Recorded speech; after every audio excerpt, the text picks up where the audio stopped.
సిరిడిలో జరిగిన అద్భుతం సాయిబాబా కృపతో అసాధ్యం సాధ్యమైంది. అన్ని ఆశలు కోల్పోయిన ఒక కుటుంబం చివరి నమ్మకంగా సిరిడి సాయిబాబా ఆలయంకి వెళ్ళింది. వారి ఇంట్లో ఒకరు తీవ్రమైన అనారోగ్యంతో బాధపడుతున్నారు.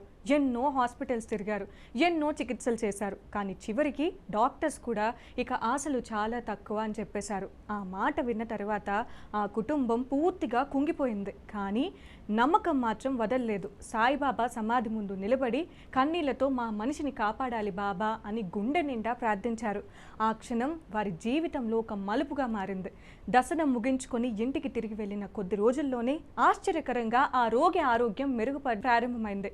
డాక్టర్స్ కూడా ఆశ్చర్యపోయేలా నెమ్మదిగా కోలుకొని తిరిగి సాధారణ జీవితంలోకి వచ్చాడు. ఏ మందులు పనిచేయని చోట నమ్మకం, భక్తి పనిచేసిందని ఆ కుటుంబం చెప్తుంది. ఇది యాదృచ్ఛికమా లేక నిజంగా సాయిబాబా కృపేనా? నమ్మకం ఉంటే అసాధ్యం కూడా సాధ్యం అవుతుందని ఈ సంఘటన మళ్ళీ నిరూపించింది. మీరేమనుకుంటున్నారు? కింద కామెంట్లో తప్పకుండా చెప్పండి.